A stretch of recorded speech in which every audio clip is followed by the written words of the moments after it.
The rain had a rhythm that night, sharp, relentless, and strangely hollow, as if the sky itself was trying to bury a secret. On the slick, winding road outside Seattle, a single car cut through the darkness, its headlights carving fleeting shapes into the mist. Inside sat Nathan Cole, his hands steady on the wheel, his jaw locked tight. His wedding ring tapped against the steering wheel in quiet rhythm, one tap for every lie his wife had told. Minutes earlier he'd left his home after another fight, not loud, not violent, just quiet. The kind of silence that follows after love dies. Vanessa hadn't begged him to stay this time. She'd simply said, "Go cool off," the words replayed in his mind like a broken record. Something about her tone had been off-rehearsed, too calm, like she was expecting him not to return. The rain grew heavier, blurring the world into streaks of silver and gray. Nathan's phone buzzed on the passenger seat, a single message notification. From Vanessa. Kang. He picked it up at a red light, expecting another apology, but the screen showed only 2 words. Crow, drive safe. For a moment, he smiled bitterly, then the light turned green. The highway ahead curved sharply near the ravine, a place he'd driven countless times, but tonight something felt different. The steering wheel jerked faintly, resisting his grip. A warning light flickered on the dashboard, brake system failure. His eyes widened. He slammed the pedal, but it sank uselessly beneath his foot. The car shot forward like a bullet. Tires screamed against wet asphalt. Nathan's heart pounded as the guardrail blurred past. Metal shrieked, glass exploded, the world spun upside down, and then silence. The sound of rain returned, faint and steady, dripping through the crumpled shell of what used to be his car. Flames licked at the twisted metal, feeding hungrily on spilled gasoline. The wreck burned fast, the storm reflecting its orange glow. From a distance, it looked like an accident, a tragedy. A man who lost control. By morning, the news would spread. Local software engineer dies in fiery crash. Photos of Nathan's smiling face would fill social media. Words like devoted husband and hardworking man would flood his obituary. Vanessa would cry for the cameras, speak of love and loss. Friends would comfort her. Insurance agents would process her. But what no one knew, what no one even suspected, was that Nathan Cole didn't die that night. The man who burned in that car was a ghost Nathan created. The body inside? A lifeless drifter he had paid weeks before, whose dental records had been replaced with his own. Every piece of evidence, every document, every trace of Nathan's identity, erased, rewritten, perfected, because Nathan had known. He had known about the affair, about the emails, about the hidden insurance policies under his name, about the quiet meetings between Vanessa and Derek Shaw, his best friend and business partner. He had discovered it all, the plan to sabotage his car, fake grief, collect millions, and start over without him. But they made one mistake. They underestimated the man they were trying to bury. So that night, as fire consumed the car and sirens echoed in the distance, Nathan watched from the woods, rain dripping from his coat, his eyes reflecting the blaze that bore his name. The storm hid him like a cloak, the thunder covering his footsteps as he walked away from his old life. No one would look for him, no one would know he survived. And as the world mourned his death, Nathan Cole began something far darker than survival. He began his revenge. The widow's fortune, the funeral came and went like a storm, loud, wet, and strangely hollow. By the time the last handful of dirt fell over the empty coffin, Vanessa Cole had already moved on to her next role, the grieving widow. She played it flawlessly, the trembling lips, the vacant stare, the tear that always fell at the perfect moment. But behind the black veil and trembling hands was a woman reborn, free, wealthy, untouchable. Nathan's death made her rich beyond imagination. Insurance payouts, company inherited from Nathan's late father. And then her account numbers grew longer, and her sympathy multiplied. Friends called her strong. The world called her unlucky. But luck had nothing to do with it. This was the plan. Vanessa sold the house they had built together, the one Nathan had poured his soul into, and moved downtown into a sleek condo overlooking Puget Sound. Glass walls, marble floors, champagne in the fridge. Every corner screamed luxury, but nothing ever felt earned. And still, she didn't care. The world believed her story, and that was enough, or so she thought. It began small, barely noticeable at first. The television turned on by itself at night. The thermostat changed settings when she wasn't home. A soft ringtone played at r.ea.m. The same time Nathan used to text her goodnight when he worked late. At first, she laughed it off. Glitches, she thought, power surges, but then her phone buzzed again at that same hour, a message from Nathan. Yeah, miss me? The glass slipped from her hand and shattered across the marble floor. Her heart hammered so hard it drowned out the rain outside. She stared at the screen, the name Nathan Cole glowing softly as if resurrected from the grave. Her breath came in quick, broken gasps. She opened the message thread, scrolling upward, blank. No number, no ID, just that name, just those 2 words. And for the first time since the crash, Vanessa didn't feel in control. She told herself it was a cruel joke, maybe someone hacked her account, she reset her passwords. She called the carrier, they found nothing unusual. Probably spoofing, the technician said, his voice flat and bored. Happens all the time, but the next night it happened again, and the next, each time at r.ea.m. Sometimes it was just static. Sometimes a faint voice whispering through the line, distorted and distant, like someone breathing underwater. And sometimes it was laughter. She told herself it couldn't be him, it was impossible. She had seen the wreck, the fire, the funeral, the ashes sealed in a box she kept on the shelf. But a question began to dig its claws into her mind. What if the ashes weren't his? Days blurred into nights. Vanessa stopped sleeping. The reflection in the mirror looked older, weaker, haunted. Even Derek, the man who'd once promised her a new life, began keeping his distance. You need rest, he told her one morning, backing away as she tried to explain. But Vanessa knew stress didn't log into your bank account and transfer $10,000 back into the name of Nathan Cole. And it didn't replace your phone wallpaper with your husband's smiling face. It didn't whisper your name through the vents at night. Her condo began to feel smaller, colder, less like a home and more like a waiting room for something unseen. Every corner felt watched. Every shadow seemed to breathe. Nay, she tried to convince herself she wasn't losing her mind, but the universe kept disagreeing. Kankay. One morning, she woke up to find her email inbox flooded with hundreds of messages, all from the same address.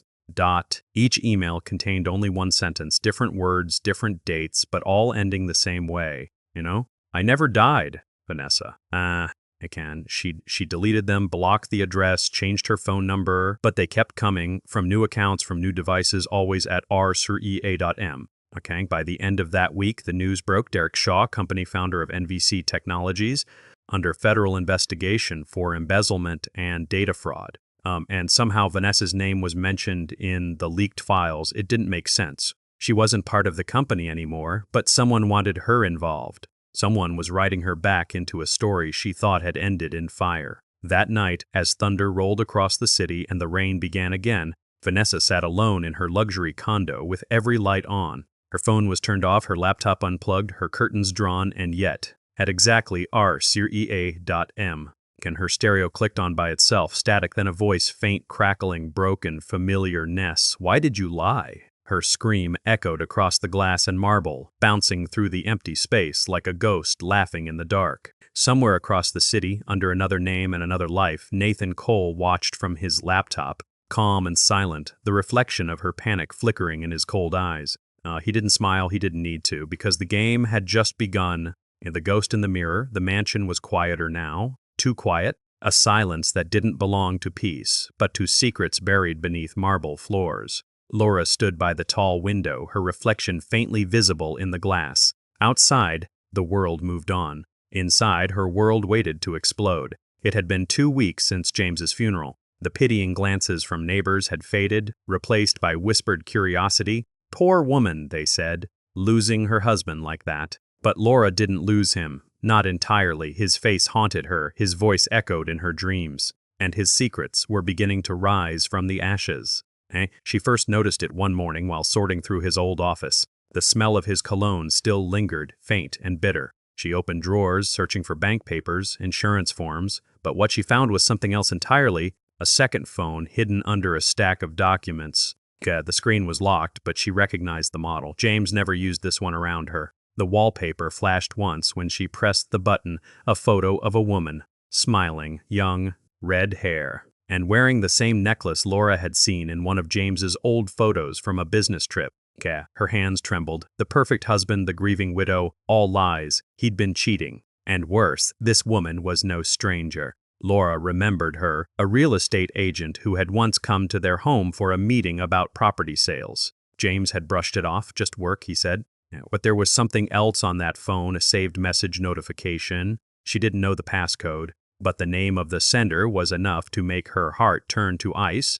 Viracha Carter, not the woman, a man someone James never mentioned. Laura's instincts screamed this wasn't just infidelity. Something darker was tied to her husband's death that night. She couldn't sleep. She poured herself a glass of wine and stood before the mirror, watching her reflection blur and sharpen with every blink. "Who are you now?" she whispered to herself. "The widow, the betrayed, the fool." And that's when she heard it, faint footsteps echoing from the hallway, slow, deliberate. She froze. Kigakanan had Senka. No one else was supposed to be here. The sound grew louder. She turned sharply, but the hall was empty. Her heart raced, her fingers tightening around the glass stem. She told herself it was just her mind, haunted by grief. But when she looked back into the mirror, she saw it, the faintest flicker of movement behind her reflection. A man's shadow. She spun around. Nothing. Just the empty hallway, the soft hum of the refrigerator, the creak of the old floor. But something inside her shifted that night. The fear transformed into something sharper, something she hadn't felt in years. Resolve. If James had lied to her, if his death wasn't an accident,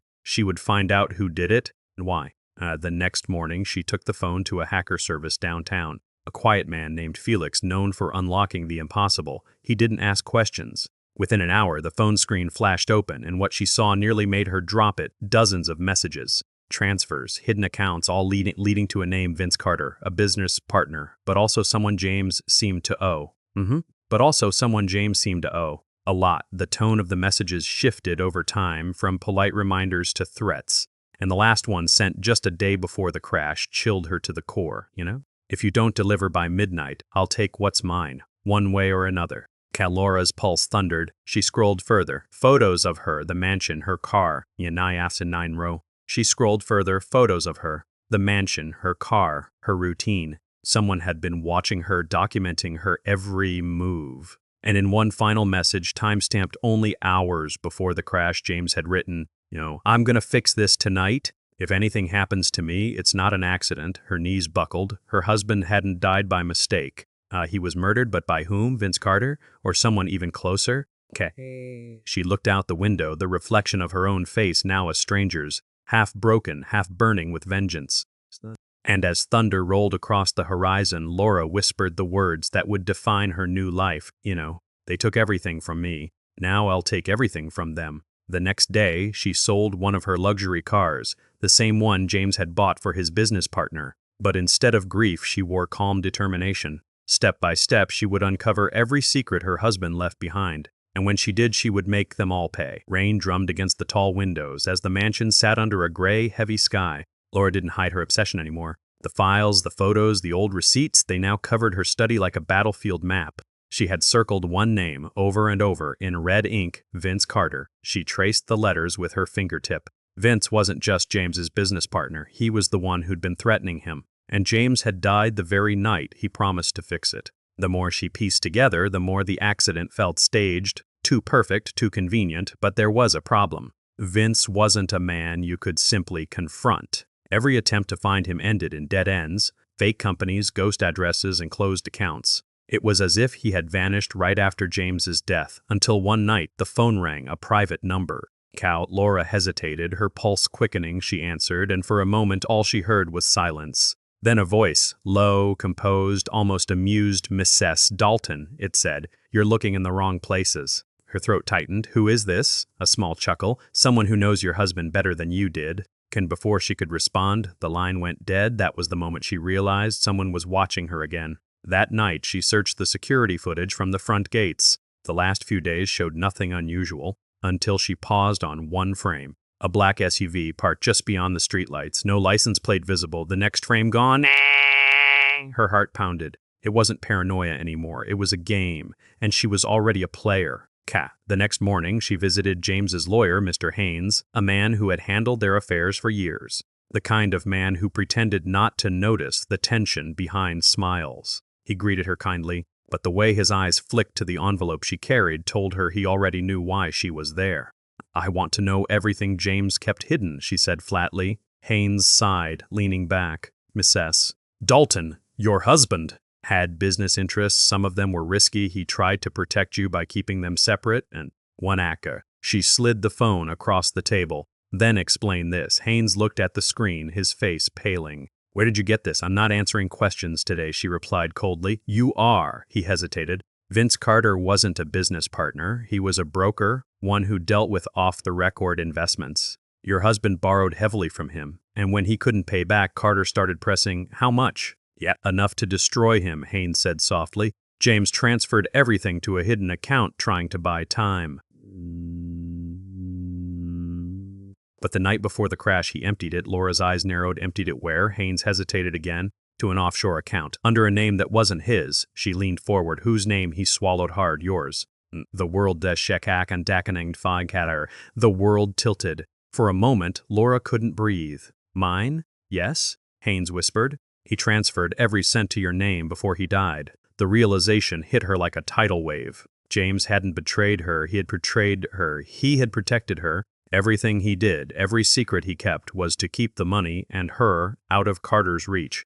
And now she was the key to everything Carter wanted. When she left the office, rain poured harder. Her reflection in the car window looked different now, not a grieving widow, but the last piece in a dangerous puzzle. And by the time she reached home, she found the front gate slightly open. Her chest tightened. She entered slowly, her heels echoing against the marble floor. The study door was ajar. And inside, the chaos of her files was gone. Everything had been neatly stacked, the desk wiped clean. Only one thing remained. A single photograph left in the center, James and Vince Carter shaking hands, smiling. But behind them, in the blurred background, stood another figure, a woman, the red-haired real estate agent. The same one from the phone wallpaper. On the back of the photo, a handwritten note, "You're getting close, Laura. Don't stop now." The handwriting wasn't James's. Her breathing quickened, half in fear, half in exhilaration. Whoever was behind this wanted her to keep digging, wanted her to find something or someone, and she picked up the phone, dialed Felix, the hacker. "I need every trace of Vince Carter's financials, contacts, and travel records," she said. "Why?" he asked. Because I think my husband's killer isn't who I thought," she replied, her voice cold and steady. "And I'm done playing defense." The next day, Felix sent the files. Dozens of transactions linked Carter to offshore accounts, shell companies, and a foundation.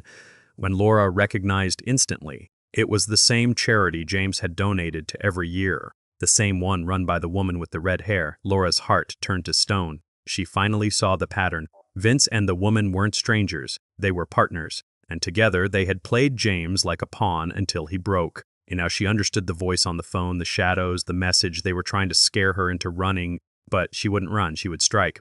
That night, Laura sat at her husband's desk and whispered into the darkness, her voice trembling not with fear, but hunger for justice. You ruined my life, now I'll return the favor." The storm outside grew louder. But this time she didn't flinch, because this wasn't grief anymore, this was war. The storm that had shaken the mansion had passed, leaving behind a sky heavy with gray clouds, the kind that hung low, refusing to move on. But inside Laura Dalton's heart, the storm had just begun. She had spent the night tracing every transaction, every trail of money Vince Carter and that red-haired woman, Madeline Ross, had left behind. It was all right there, hidden in plain sight. James had unknowingly funneled money through Madeline's fake charity, thinking it was helping families. In reality, he was feeding the empire that would destroy him. By morning, she had become someone unrecognizable, sharper, colder, deliberate. The fragile widow was gone. In her place stood a woman forged from the same ash that had once been her life. Composed, careful, and dangerous in the way a storm is dangerous, inevitable. Gridiron John packed James's laptop. She packed James's laptop, the files Felix had sent, and a small, cold object she'd found in his locked drawer. It felt heavy in her palm, not as a tool, but as a promise she'd finally decided to keep. Felix waited in a dim cafe on the edge of the city, shoulders tight, eyes flicking to the door. "You're going too deep, Laura," he said the second she sat. "These people don't just take money. They erase people who get too close." She stirred her coffee the way someone steadies a pulse. "Then we won't give them the chance." He slid a flash drive across the table as if handing over something that might combust. "That's everything. Accounts, camera placements, meeting logs, and there's a video." He hesitated, the word coming out small. "And what does it show? The night of the crash." He watched her face as she plugged the drive into James's laptop right there. The footage ran grainy and slow, a highway at night, headlights carving white through rain. At Sir CisherRP.M. James's car rolled into frame. James's car rolled into frame. Seconds later, a second vehicle tailed it. close enough to read its outline. The camera shook as if in warning. The rest of the night was a black, humming nothing. Laura closed the laptop with a soft final click. Then we started. Sir, Sister R, she said. Not a plan. License plate blurred, but headlights distinctive. Then 2 flashes of light, not lightning, but sparks. Sparks. The SUV tapped the rear bumper. James's car swerved. It wasn't an accident. It was a hit. Laura's hands trembled, her jaw tightening until her teeth ached. That's him, she whispered. Vince Carter. But Felix leaned closer. Oh. Look again. The driver of the SUV, it's not Vince. She froze. The driver stepped out after the crash, and through the grainy image, Laura saw something that made her stomach twist. Red hair glinting in the light. Madeline, James hadn't died because of business. He'd died because of her. Because of them, that night Laura didn't sleep. She stayed in the dark, staring at the flames in her fireplace, the truth twisting inside her. Every smile, every condolence Madeline had offered, it was all part of the lie. The next morning, she played her part perfectly. She called Madeline, her voice trembling just enough to sound convincing. Madeline, it's Laura. I found some of James's notes about the charity. Can we meet? I think he was trying to tell me something. Madeline hesitated, but curiosity won. Of course, darling. My office tonight? Let's make it somewhere private. You know how these things can get. Madeline chuckled softly. You always were cautious. Fine, my lake house by PM perfect. When Laura arrived that evening, the sky was an orange bruise fading into dusk. The lake house stood alone, silent except for the hum of cicadas. Inside, candles burned low, and Madeline sat waiting, in the same red dress she'd worn to James's funeral. So, Madeline said, crossing her legs, what did you find? Laura smiled faintly. The truth. Madeline's eyes flickered. Just for a second, truth can be a dangerous thing, Laura. I know, Laura replied. It killed my husband. For a brief moment, neither woman moved. The air between them tightened, sharp as glass. Madeline leaned back, her voice silky. James was a fool. He thought love could fix everything when it couldn't. He became a liability. Laura's breath hitched, rage burned, but she didn't show it. So, you killed him? Madeline tilted her head, smiling faintly. Darling, he killed himself the moment he trusted me. Laura looked at her for a long moment, then whispered, You're wrong. Count. She slid a small recorder from her purse and placed it on the table, because now you've just confessed. Madeline's expression changed instantly. The softness vanished, replaced by fury. You think this will matter? You think anyone will believe you? Oh, they will, Laura said, her voice like ice. Because I'm not the one who's going to die tonight. Madeline lunged for the recorder, but Laura was faster. She drew the pistol from her coat and aimed it steadily. Sit down, she said coldly. Madeline froze. For the first time, she looked afraid. You killed my husband for his money. You lied to his face. You buried me in grief. But you made one mistake, Madeline. Laura stepped closer, her voice low, trembling with fury. You underestimated what grief can turn into. Madeline's hands shook. Laura, please, but Laura, that ain't hanging on the trigger. A single shot cracked through the air, echoing over the lake. When it was over, Laura stood still for a long time, breathing heavily, staring at what she'd done. Then she placed the gun gently on the table, took the recorder, and whispered, for James. She walked out of the lake house into the night, the cold air hitting her face like absolution. But as she reached her car, a faint sound made her stop. A phone vibrating in her coat pocket, not hers. She pulled it out. It was Madeline's. One unread message blinked on the screen. From Vince Carter. It's done, leave no trace. Laura's hand tightened around the phone. Her eyes darkened.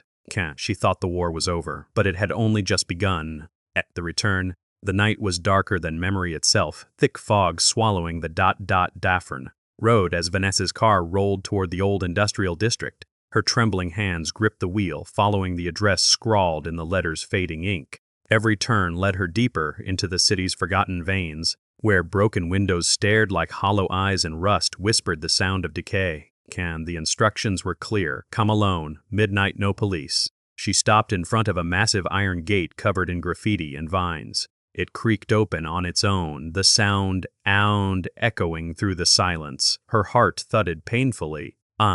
Somewhere deep inside she already knew this place, not just from the letter, but from the past. This was where it had all begun, Nathan's first startup, the place where he'd once poured his dreams into old computers and coffee-stained notebooks. Now it stood abandoned, a ghost of ambition waiting for her. Vanessa stepped inside. The air was damp, heavy with dust and memories. Her heels clicked against the cracked concrete, echoing in the vast emptiness. Faint light flickered from the hanging bulbs above. swinging slowly as if the building itself was breathing. Then she saw them photographs, dozens of them hanging from wires pinned to the walls, scattered across tables, snapshots of their life together. Smiles, anniversaries, vacations, stolen moments, but the closer she looked, the more they changed. Each one had been marked, circled faces, dates scribbled in red ink, notes written in Nathan's precise handwriting. The first lie, King, the night she met Derek, the last kiss before betrayal, Vanessa's breath caught in her throat. Nathan? A faint hum answered her, the whir of an old generator, the static of a speaker coming to life. Then a voice, low and steady, echoed through the warehouse. You made it, she spun around. Freichstang Faxer Baffing. Nathan? The sound of slow footsteps filled the air. Out of the shadows, a figure emerged, tall, composed, wearing the same leather jacket he used to wear on their late-night drives. Keck Nathan Dalton. Alive, Vanessa's knees nearly gave out. She stumbled backward, tears welling in her eyes. No, it can't be. You Daskuller summoned. You died. I saw the crash.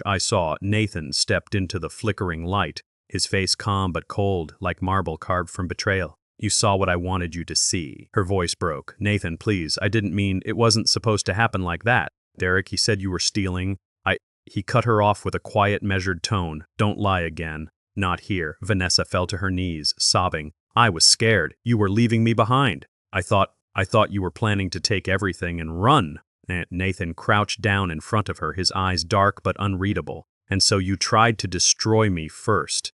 Tears streaked her face. I'm sorry. I'll do anything, Nathan. And anything Yaz Nasher and Operel, please, I can fix this. Cad, he tilted his head slightly, almost as Castor his Memel's head slightly, almost pitying. You can't fix what you buried. He stood and pressed a button on a small remote in his hand. A projector flickered to life, casting an image on the far wall. Askamsha. It was her, Vanessa, sitting with Derek in a hotel room the night of the supposed crash. Her voice trembled in the recording, clear as glass.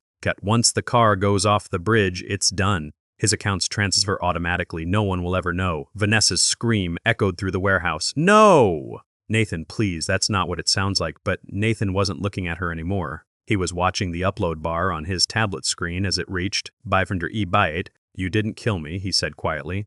Buried yourself. The recording had already been uploaded, sent directly to the police servers, along with every transaction, every forged signature, every lie she'd told. Vanessa crawled toward him, her voice breaking. Nathan, please, I loved you. He finally looked at her, not with hate, but with something colder, understanding. So did I. That's what makes this justice. He turned away, walking toward the open warehouse door. The fog rolled in behind him, wrapping around his figure like a ghost. Vanessa screamed his name, crawling after him, but her voice drowned in the echo. When she reached the doorway, he was gone, nothing left but the sound of distant sirens closing in.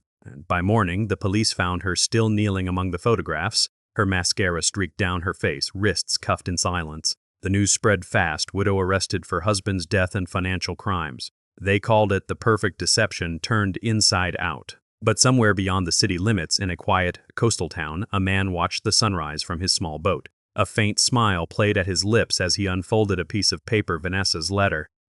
Okay, he added one final line beneath her words before letting the sea take it. Rest in peace, my love. Now you know how it feels. The water swallowed it whole. And for the first time in years, Nathan felt the weight lift. Not victory, not vengeance, but peace. He turned the boat toward the horizon, disappearing into the morning fog, as if he had never existed at all. The walls of the psychiatric ward were painted a soft white, the kind meant to calm, to cleanse, to make the broken believe they were healing. But for Vanessa Dalton, those walls were cages, silent witnesses to the fragments of a life that refused to fade. It had been 4 months since the arrest, 4 months since the world discovered that the grieving widow was, in truth, the architect of her husband's destruction. The tabloids called her the Queen of Deceit. The prosecutors called her a master manipulator. But none of them knew the truth that haunted her, the truth that Nathan was still alive. Every night, at exactly r/ea.m, she heard it, the soft, distant chime of a phone ringtone echoing down the sterile hallway. The same tone Nathan had used, the one that used to wake her when he came home late. The nurses never heard it, the doctors dismissed it as trauma, as guilt replaying itself in the form of hallucination. But Vanessa knew better. She could feel him, watching, waiting. Sometimes, she'd wake to find small things moved. the photo on her bedside table slightly tilted. Her slippers turned to face the door. Hasdaman turned souvenir. Once she swore she saw a man's shadow outside her window, Nathan. She would whisper, clutching the sheets until her knuckles turned white. Please, stop, but he never answered. She lived in that purgatory of sound and silence, trapped between confession and denial, her mind replaying every decision, every betrayal, until it no longer mattered who was the victim or who was the villain. Meanwhile, far from the city, miles away, in a quiet corner cafe off a rain-soaked street, a man sat alone at a small wooden table. His face was different now, beard grown, hair shorter, eyes hidden behind glasses. His name, too, had changed. On paper, he no longer existed as Nathan Dalton. He sipped his coffee, watching the muted TV screen mounted on the wall. A news anchor spoke behind captions. Vanessa Dalton, once accused of conspiracy and financial fraud, has been moved to a long-term psychiatric facility following a mental breakdown during her trial. The footage showed her being escorted through the corridors, her hair disheveled, eyes wide, whispering something the cameras couldn't catch. Nathan didn't blink, he didn't smile, he didn't even exhale. He closed his laptop, slid a few bills under the saucer, and stood. Outside, rain fell in thin silver streaks, blurring the streetlights into halos. He walked into it without an umbrella, the cold soaking through his coat, his steps steady but heavy. He had his justice, his revenge, but the hollow ache inside him had not vanished, it had only changed shape. And because revenge, he realized, doesn't end when your enemy falls. It ends when you stop hearing their voice in your head. And he still could. As he walked down the deserted street, he passed a flickering streetlight. For a moment, he thought he heard it, the faint echo of that same ringtone, R-SHREA.M, and carried through the static of rain. He froze, looked over his shoulder, nothing. Just the hum of the city and the whisper of water against concrete. Still, something in him stirred. A question that would never truly die. Had he really escaped her, or had she found a way to live inside him? He turned his collar up against the wind and kept walking, disappearing into the mist as the narration faded into the dark aisle. Some ghosts aren't born from death. Some are created from betrayal, and they never stop haunting. The rain swallowed the sound of his footsteps, and the city moved on, unaware that somewhere, two ghosts still walked among the living.